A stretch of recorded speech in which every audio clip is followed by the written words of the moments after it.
A couple hours away from a big fight at the Garden. I'm here with one of my idols.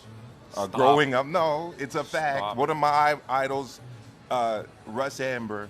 Before we get started with the fight talk, Shakur Stevenson, who you were working with, was doing a big podcast, Shannon Sharp's podcast, and he brought up Rival. Okay. Yeah, okay. and Ocho Cinco and Shannon Sharp, they didn't know about Rival. No So kidding. real quick, talk about Rival and how you got it started. Oh, bro, we don't. That can't be a quick conversation. Well, when did you start it?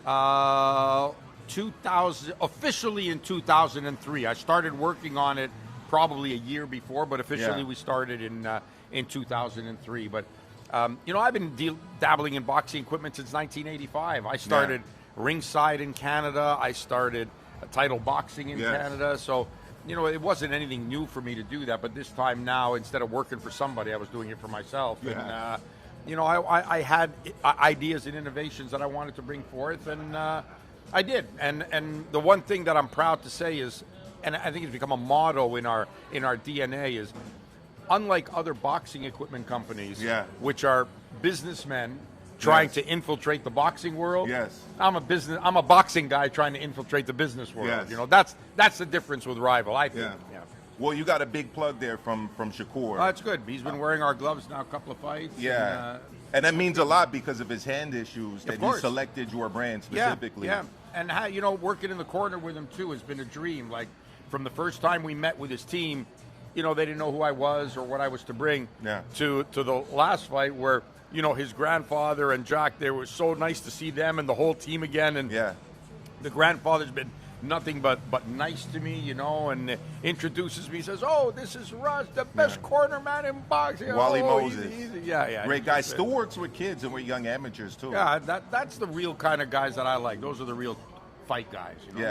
So real quick before we get into it, I was in college in Montreal. I actually called you because I wanted to buy some equipment. And I was haggling with you over the price, and you had, like everybody does. You didn't have any time for it at all. You're like, well, if you don't like the price, you could get it cheaper in the U.S. Go to the U.S. then. And I feel bad about that, because like whenever we have people that we have a long-standing relationship, I go out of my way to try to get them the best price possible, wholesalers around. But you got to understand, man. I mean, we obviously didn't know each other then. I was just a kid at an amateur club over there. Everybody trying to get some equipment at a discount. Yeah, exactly. Everybody does.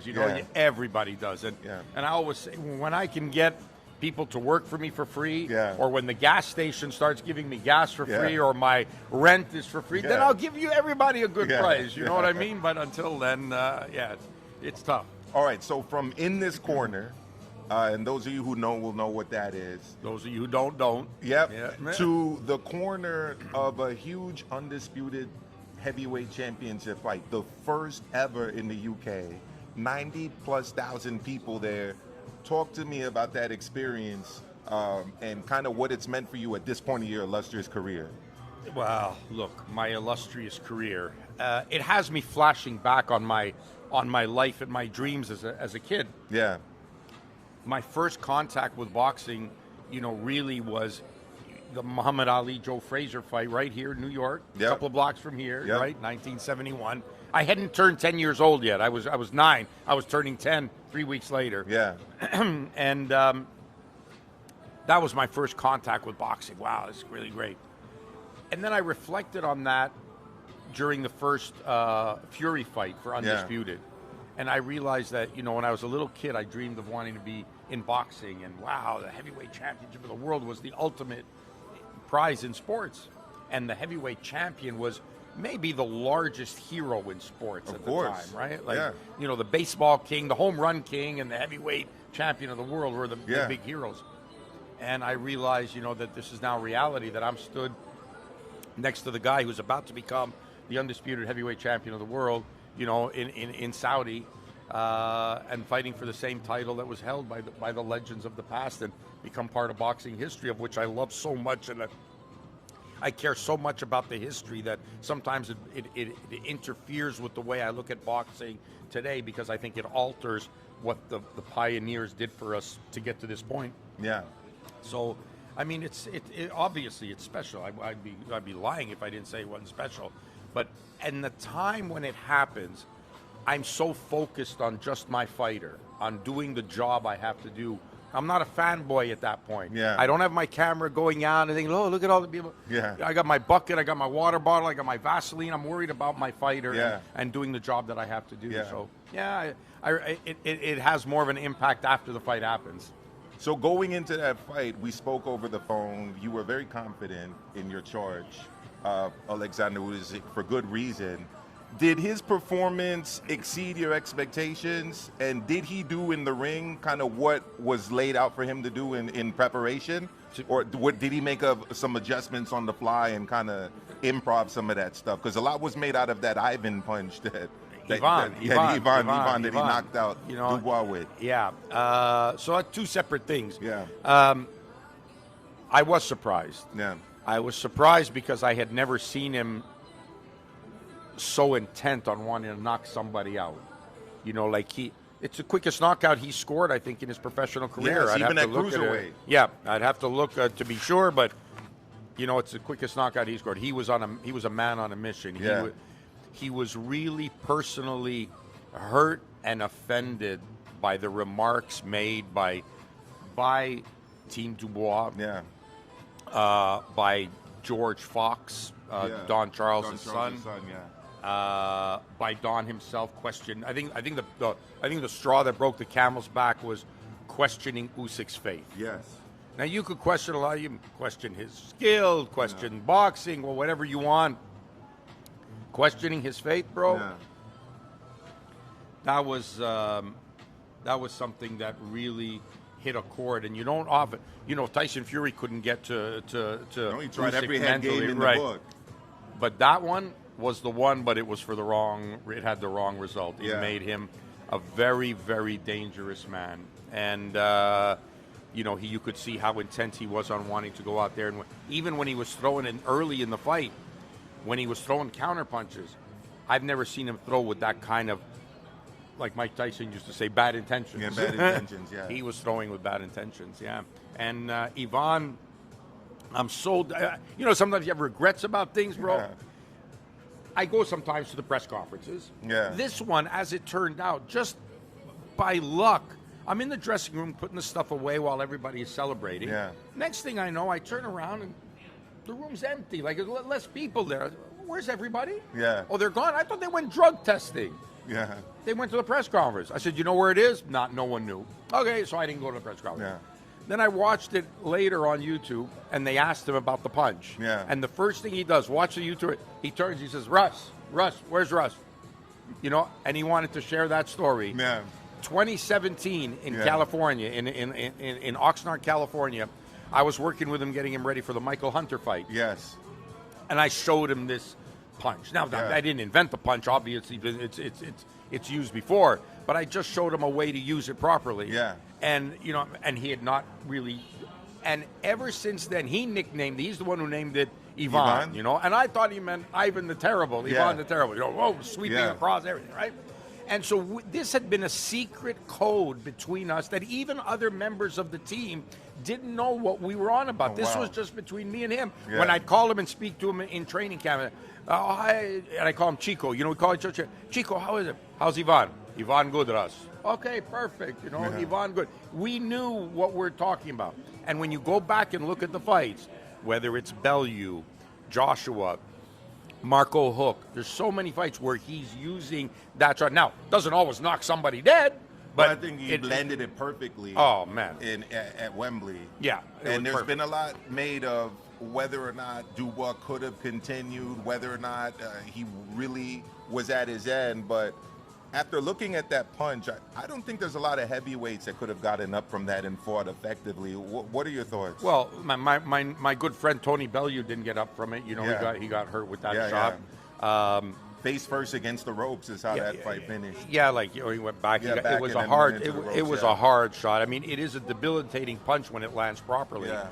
Could he have continued? Look, he got dropped with a punch that wasn't as hard. The first time. Yeah.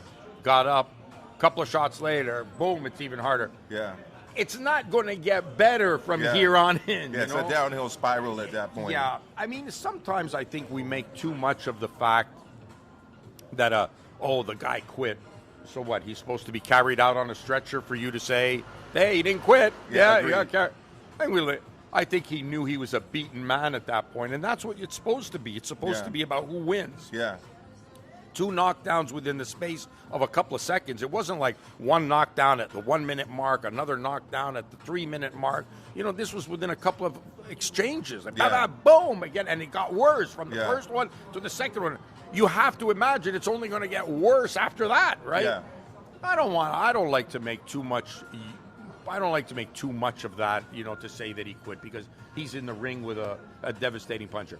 What did kind of bother me, did kind of take away from the respect factor of the fight, and maybe I'm making too much out of this. If you watch this, when he gets up, Usyk celebrates, he's got his hands in the air.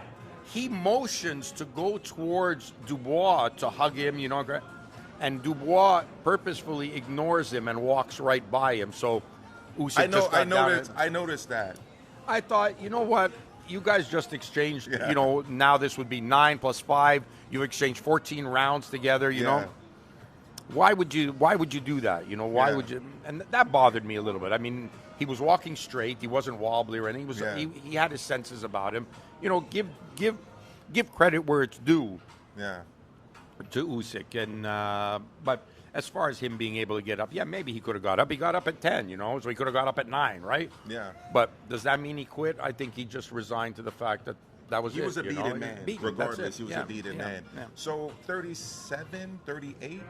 38. Young man, 38. He said that after the fight. Yeah. It's interesting because I heard a great interview conducted by Darren Barker, actually, with Shannon Briggs. I don't know if you've seen it. You should definitely check it out. Shannon Briggs said he got some advice from Larry Holmes. He said, who told him never retire. Yeah. Really? And apparently Shannon Briggs is open to continuing the fight, even at his current age. He seems to be in impeccable shape. His intensity is there. He said it's not about motivation, that it's about discipline. Is there anyone out there that can present the kind of challenge that will get him up? Or is he a kind of fighter, it doesn't matter who he's fighting, he'll just be disciplined enough to give those type of performances? Yes to both those questions. He'll always do it. And that's why he's able to not only perform at 38, but he's actually improved. If you think of his last 3 fights, let's just say maybe even 4. Let's say each one he's gotten better. Each one has gotten better. You know, like wait a minute, you're supposed to be the other way around, but he's not. He's getting better and proving how explosive he can be at this age. One of the secrets to that, and I think the proof lies whenever you look at a fighter or any athlete who has had a career beyond their prime and still had success, has always been the guys who have always been dedicated to their craft. Doesn't matter what sport it is, okay? Baseball, hockey. You've had guys who have lasted, who have stood the test of time and played beyond their years, have always been guys who have taken care of themselves 12 months of the year, have been disciplined and had a strong work ethic that kept them going. There are guys who early in their 30s, sometimes in their late 20s, who are not leading a Spartan life, who can't get out of their 20s, never mind into 38. And I think that's very, very important that people don't realize this, just how much this guy is dedicated. He's not a drinker. He's a man of faith. He stays disciplined. He works hard. I'll tell you what, one of the hardest things I saw this guy do was to do 2 training camps for Tyson Fury. Right, because of the cut eye. 2 full camps. Bro, believe me when I tell you, and you can ask any fighter, to do those kind of things back to back. And he's not a guy who will do the camp, the fight's canceled, and then pick up on the second camp just ahead of schedule and just start. No, he goes right back to the day one of the training schedule and starts it all over again. The 3 trainings a day, the whole bit. He does it. He's a special guy. He's a special guy, Maestro. 100%. And Russ, I've been meaning to ask you this for years. With the knowledge you have, with your understanding of the fighter's mentality, you've worked corners. Have you ever considered managing? Has anyone ever reached out to you to manage them? Oh, I've managed fighters before. I mean, I managed my own guys before. I managed you. Managed Otis Grant. Recently.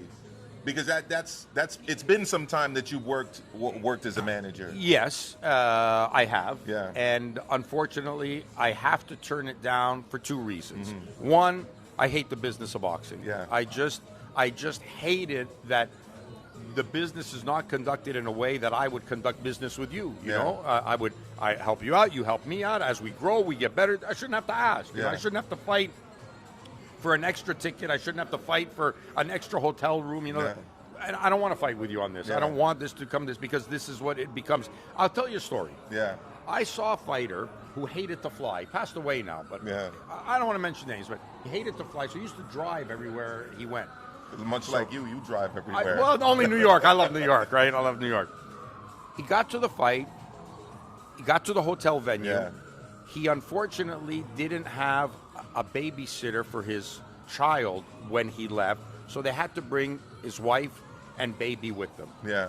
He politely, and I'm telling you politely, asked the promoter for an extra hotel room so that his wife and baby could stay in a separate room for him. Hotel rooms then were, I don't know, $75 a night. Yeah. Right? Promoter told him, no, you've got your allocation, that's what you're getting. Wow. He's fighting main event, okay? Or or co-feature. Yeah. No, you can't have it. And I watched that promoter spend $1,200 bar tab.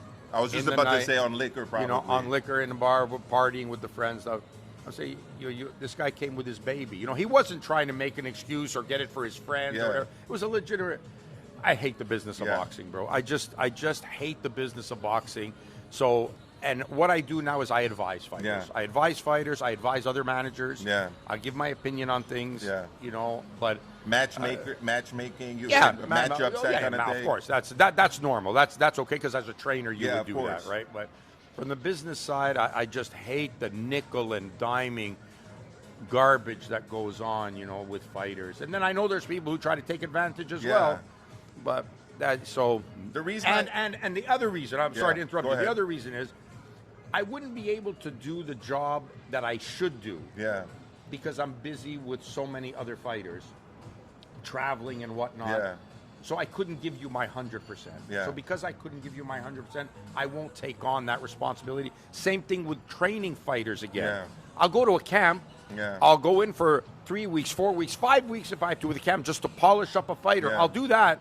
But to take on the responsibilities of being the head trainer, I just have too many things going on. I'm working with too many fighters to be able to commit to that because I know I can't give you my 100%. I'll tell you why I asked, because I remember when you were training and managing Lemieux specifically, Right. and it reminded me of something that's very common in Mexico, where the trainers are also the manager. Nacho Beristain, Eddie Reynoso. Those are two famous ones, but pretty much every Mexican fighter is also managed by their trainer. So that kind of reminded me of your situation in the past. So it's interesting to me to understand, and your answer, I mean, it's about the business of boxing pretty much. There you go. So tonight, last one, you're with Emiliano Vargas. Yes. Talk to me about him and his father specifically, and why you're working with this young man. I think that the answer is might be obvious to some, but talk to me about it. It's actually an accident. I wasn't. So I was supposed to be here as a guest. Xander's fighting. Xander wears rival gloves. Whenever he fights in New York, I come down to support him because him and his family is so nice to me, and you know, we give him whatever he needs. You know, we started with him when he started, and we want to stay with him the whole way. He likes our gloves. He's so very respectful. So I came down to see Xander. And they needed a cup man for Emiliano. I've known Emiliano since he's an amateur, you know. And his uncle Roger Romo, who is the half brother of Fernando. We go back a long way. We worked together back in the day when he was in Sergio Martinez's training camp. Oh wow! So I know these guys. We've gone to dinner together. I've known them since they're kids. You know, the three brothers. You know, So when they saw me, they said, "Russ, would you?" I said, "Bro, it'd be my pleasure to do it. You know, it'd be my pleasure to do that." And I'm honored that they asked me to do so. You know, to work with Fernando. You know what a legend he is. So youngest 154-pound champion of all time. No, beat Yuri Boy Campos, right? Yeah. Okay. So who was younger than him? Matthew Hilton. Oh, you would know Montreal. The Hiltons, the Wallets. Max Kellerman made that same mistake. Yeah. Called him the youngest ever, and I said, Max, no, not Well, the that's how they youngest." promoted him. That's right. Yeah, That's right. The Hilton brothers. Yeah. Man, thank you so much. The Davy Boy Hilton, Yeah. Matthew Hilton, Montreal legends, Montreal legend right here. Thanks, brother. Thank you so much, Russ. I appreciate That's it. You're always good to do good to do these things with you. You ask good questions. Thank you so